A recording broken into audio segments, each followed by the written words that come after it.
Hello, everyone, and welcome to Inside Avoidant. I'm a practicing therapist and a doctoral student in psychology, and much of my work focuses on people with avoidant attachment patterns.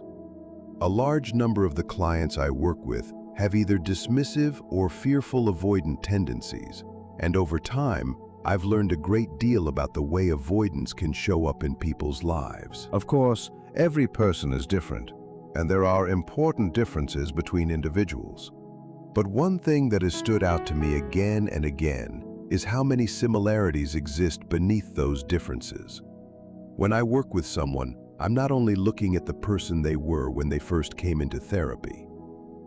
As our work continues, I get to understand the bigger picture of their life, their romantic relationships, family dynamics, challenges at work, and other personal struggles that I would never discuss publicly. Relationships are often a major part of that bigger picture because many avoidantly attached individuals struggle with the emotional complexity that comes with close connections. There are often layers beneath what we see on the surface, and understanding those layers can help us make more sense of their behavior. Something else I don't talk about very often in my videos is that I also specialize in anger and personality-related difficulties. Because of that, there are times when anger and avoidant attachment patterns overlap in the people I work with. I'm not saying that every avoidant person struggles with anger. That wouldn't be accurate. But among many of my clients who come to therapy because anger is a major issue, I often see avoidant attachment tendencies as well, whether fearful or dismissive. One possible reason for that connection is that people with avoidant patterns may have learned early in life that openly expressing vulnerable emotions isn't safe or acceptable. When sadness, fear, hurt, or disappointment don't feel welcome, those feelings still need somewhere to go. Sometimes they can come out as frustration or anger instead. I tend to see this somewhat more often in avoidant men, although it certainly isn't limited to them. I just thought that was an interesting piece of context to share with you. Today, though, I want to talk about something different. How you can recognize when an avoidant person has formed a genuine emotional bond with someone, or perhaps more specifically, the kind of person they are most likely to become deeply attached to. This is an important topic because when an avoidant individual truly forms an emotional bond, that connection can carry a lot of weight for them. Avoidant people are often very selective about who they allow into their emotional world. Commitment usually doesn't happen casually. For many of them, it develops through feeling emotionally connected, safe, and secure with a particular person. And once that bond is firmly established, they often aren't as eager to walk away as people may assume. One type of person an avoidant individual can bond deeply with is someone who knows how to agree to disagree. This can be incredibly comforting for an avoidant person because it reduces the feeling of constant conflict. It communicates something important. We don't have to think exactly alike for us to care about each other. We can have different opinions without turning those differences into a battle or trying to force one another to change. For someone with avoidant tendencies, that can create a strong sense of acceptance. They may feel safer knowing they can express their perspective without immediately being pressured to become someone else. There can be a sense of, okay, I can be honest about how I feel, and you can still accept me even if you don't see things the same way. And interestingly, that acceptance can actually make them more open to compromise. One reason avoidant individuals may resist change is because they feel rejected or controlled. But when they first feel accepted as they are, they may become much more willing to listen, adjust, and meet someone in the middle. So the ability to peacefully agree to disagree can be a powerful foundation for emotional bonding. Another person avoidant individuals often become strongly attached to is someone who has been consistently present in their life over a long period of time. This one is simple, but it's often true. Consistency matters. Many avoidant people develop a deep attachment to the person who has been there, especially when the relationship hasn't been a constant cycle of breaking up and getting back together. Now, that does not mean you should stay in an unhealthy relationship Or tolerate poor treatment just to prove your loyalty. That's not the message here. Nobody should sacrifice their well-being in the hope that an avoidant person will eventually bond with them. But when there is a healthy, stable relationship, avoidant individuals can place tremendous value on familiarity and consistency. They often grow attached to the person who feels dependable, supportive, and emotionally familiar. In many cases, once an avoidant person finally decides that something or someone is truly important to them, they can hold on to that choice for a very long time. Think about how some people take a long time making decisions. They may research everything before choosing a home, a car, or another major part of their life. But once they finally make that decision, they are committed to it. Avoidant individuals can sometimes approach relationships in a similar way. They may take longer to trust, longer to choose, and longer to feel certain. But once they genuinely decide that a person is important to them, they can become deeply invested in keeping that person in their life. That sense of safety can be extremely powerful. The person who has consistently been there may eventually become someone they don't want to lose. So if you have shared a long and stable history with an avoidant person, there is often more emotional attachment there than their behavior may always reveal. They may not be planning to disappear from the relationship, even if their way of expressing attachment looks different from yours. Another quality avoidant individuals often find deeply attractive is self-awareness.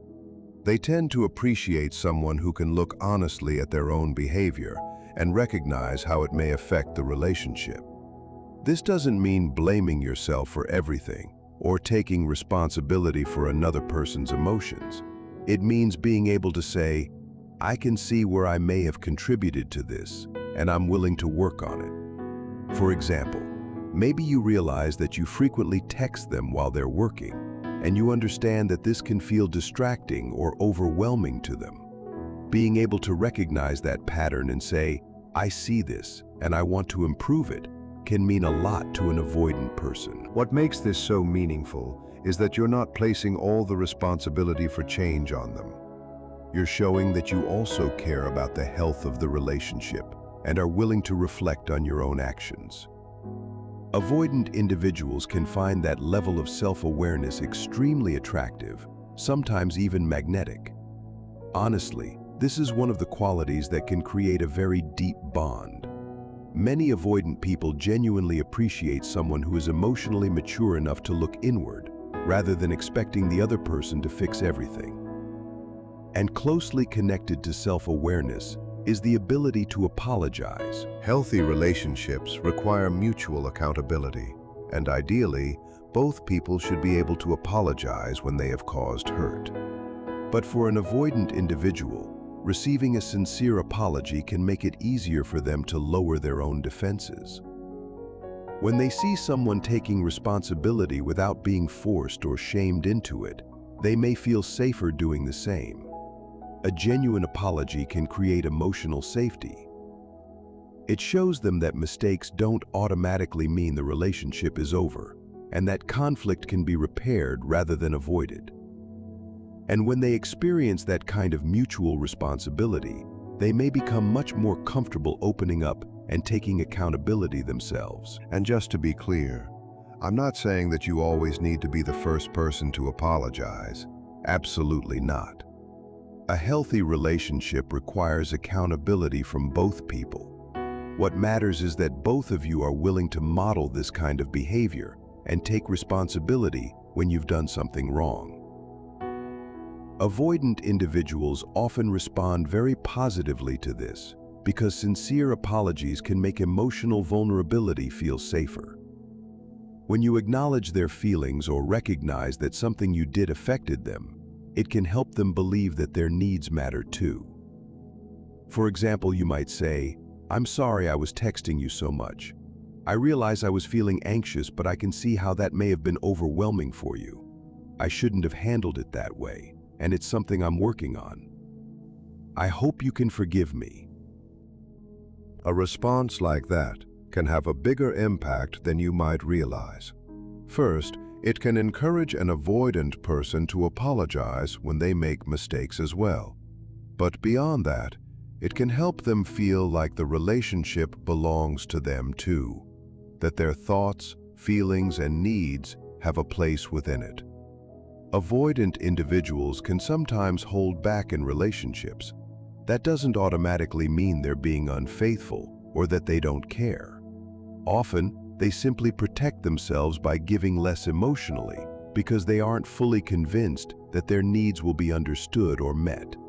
So when you offer a genuine apology, you're communicating something important.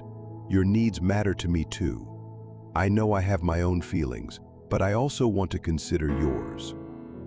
That can create a stronger sense of safety and mutual commitment. In many ways, this reinforces the idea that the relationship is a place where both people matter.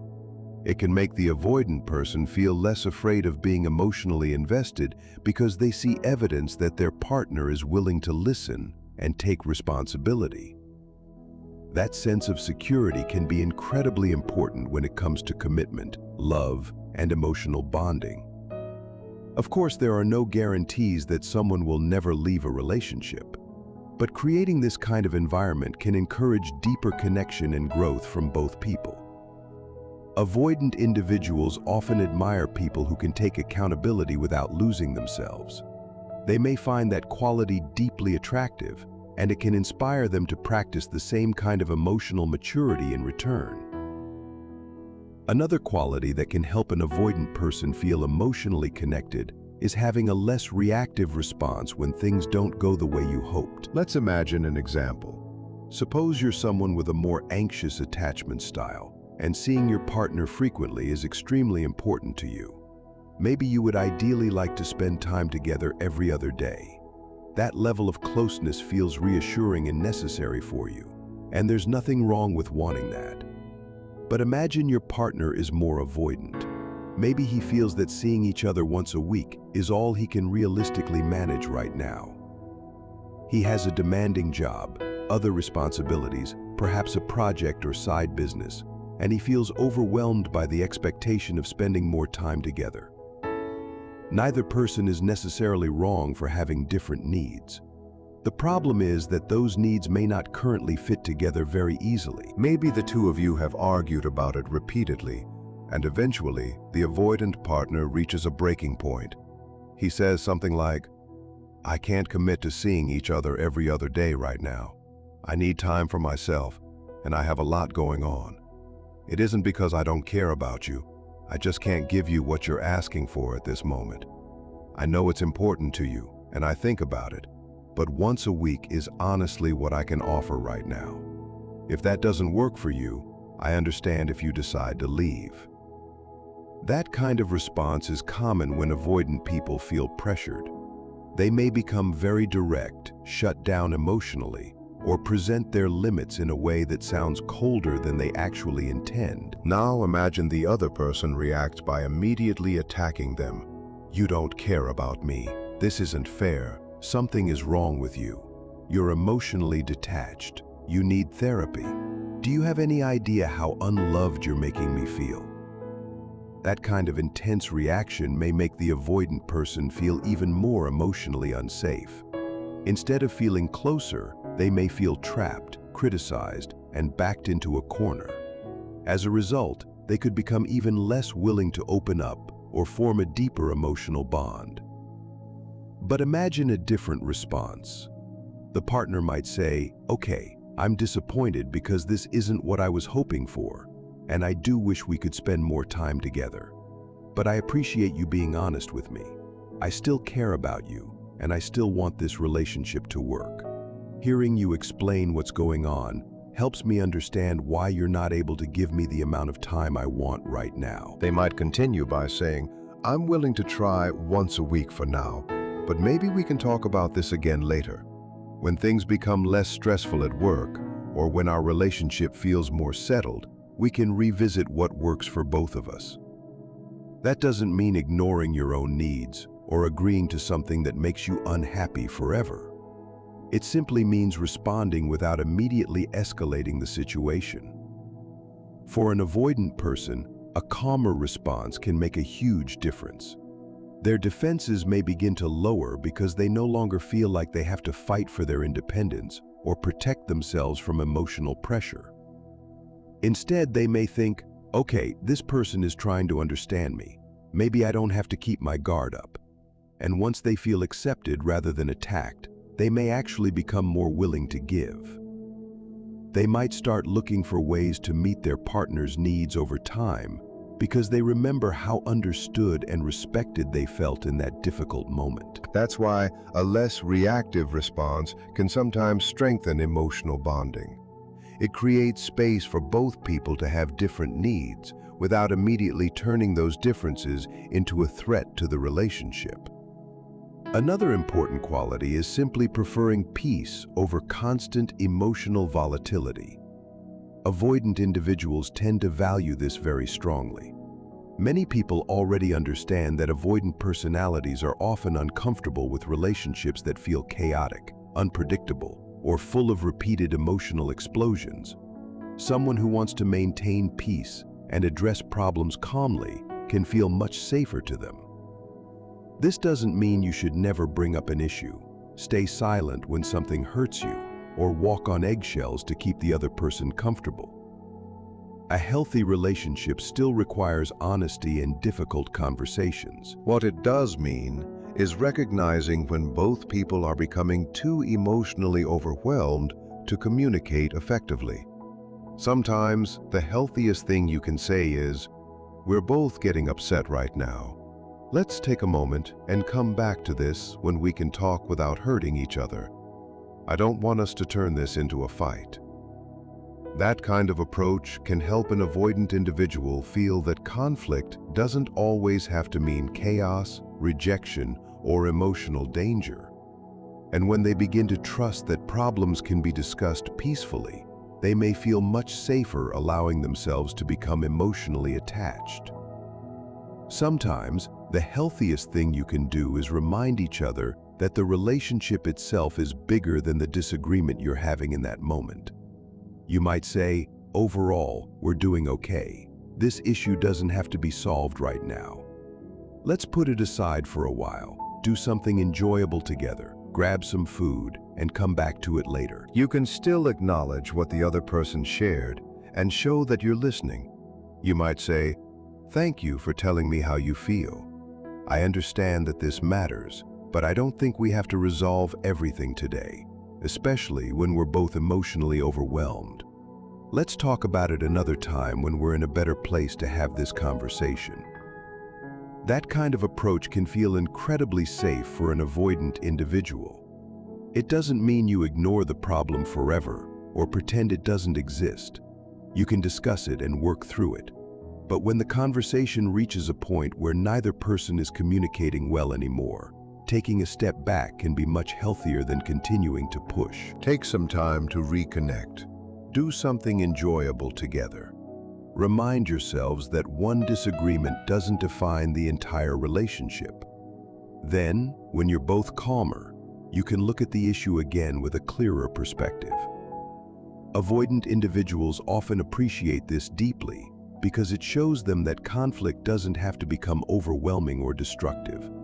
They can form a strong emotional bond with someone who knows when to pause, rather than turning every disagreement into a crisis. And the final quality is one that I think is extremely important. Interestingly, many avoidant individuals may not even realize how much they need this until they finally experience it.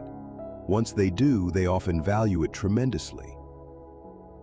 Being with someone who has patience and tolerance for small mistakes. Honestly, most people want this. We all want to feel that we're allowed to make ordinary mistakes without being criticized or punished for every little thing. Giving someone room to be imperfect can create a much more comfortable and emotionally safe relationship. For an avoidant person, this can be especially meaningful because it reduces the fear of being judged. They begin to feel that the relationship is a safe place where they can make a mistake, acknowledge it, and repair it without expecting everything to turn into a major conflict. I recently saw an example of something similar in one of my therapy sessions. To protect privacy, I'm speaking about a common type of situation rather than sharing anyone's personal information. And honestly, this kind of situation can happen in any relationship, not just one involving an avoidantly attached person. Imagine a couple, perhaps married, where one partner wants to go out and spend time with friends. The other partner says, "That's completely fine. Go enjoy yourself. I just need you to be home around 1 in the morning because we have things to take care of tomorrow." Maybe they have children. Maybe they need to prepare for the upcoming work week, have travel plans, or simply have responsibilities they agreed to handle together. The important thing is that this isn't about controlling anyone. It's a mutual agreement, and there is a reasonable purpose behind the request. Now imagine that the person goes out, loses track of time, and comes home at 2 instead of 1. They go to bed, and the next morning they say, "I know I stayed out later than we agreed. I got carried away and came home around 2. I'm sorry about that." This is a relatively small mistake. It doesn't automatically mean there is a serious problem or that attachment issues are involved. But the way the other partner responds can make a significant difference. One person might immediately explode with questions and accusations. Where were you? Who were you with? What were you doing? Why didn't you come home when you said you would? Suddenly, a small mistake can become an emotionally overwhelming situation. But there is another way to respond. The partner can still be honest about their frustration while remaining calm and understanding. They might say, "I appreciate you telling me. There was a reason I asked you to be home at 1. We have plans today, and now we may need to adjust our schedule. Next time, please remember that there are reasons behind the agreements we make together. But thank you for being honest with me." That response doesn't mean pretending the mistake didn't happen. It doesn't mean you have to say, "Oh, it's completely fine," if it genuinely affected you. The key is being able to maintain your own perspective while still giving the other person some grace. Maybe the day will start more slowly now, or perhaps the couple has to adjust their plans. The mistake can still have consequences, but it doesn't have to become an attack on someone's character or turn into a major emotional explosion. That balance is incredibly important. You can stand by your needs and communicate that something bothered you while still being tolerant of ordinary human mistakes. Avoidant individuals often form strong bonds with people who can do both. You're allowed to be upset. You don't have to walk on eggshells or suppress everything you feel just to keep the peace. But tolerating small mistakes means recognizing the difference between addressing an issue and constantly reprimanding someone for being imperfect. You can bring things up. In fact, healthy relationships require you to bring things up. The difference is in how you do it. When someone feels that they can make a mistake, take responsibility, and repair it without being shamed, the relationship begins to feel much safer. And that safety can be incredibly meaningful for someone with avoidant attachment patterns. They often bond deeply with people who can accept their imperfections while still maintaining healthy boundaries and expectations. So, when we put everything together, these are some of the qualities that can help an avoidant individual develop a deeper emotional bond. Someone who can agree to disagree, someone who provides consistency over time, someone who is self-aware, someone who is willing to apologize and take accountability, someone who can respond with less emotional reactivity, someone who values peace over constant volatility, and someone who can tolerate small mistakes without turning them into something much bigger. If these are qualities you already have, that's wonderful. And if you're trying to build a healthier connection with your partner or strengthen your marriage, these can be valuable things to practice. They're not about losing yourself or accepting behavior that hurts you. They're about creating a relationship where both people can feel heard, respected, accountable, and emotionally safe. Building a stronger bond takes effort from both people. But these kinds of behaviors can create an environment where deeper connection becomes more possible. And for avoidant individuals especially, emotional safety and acceptance can make a tremendous difference in their willingness to open up and stay connected. I hope you found this helpful. If you enjoyed this video, please like and subscribe to Inside Avoidant, and I'll see you in the next one.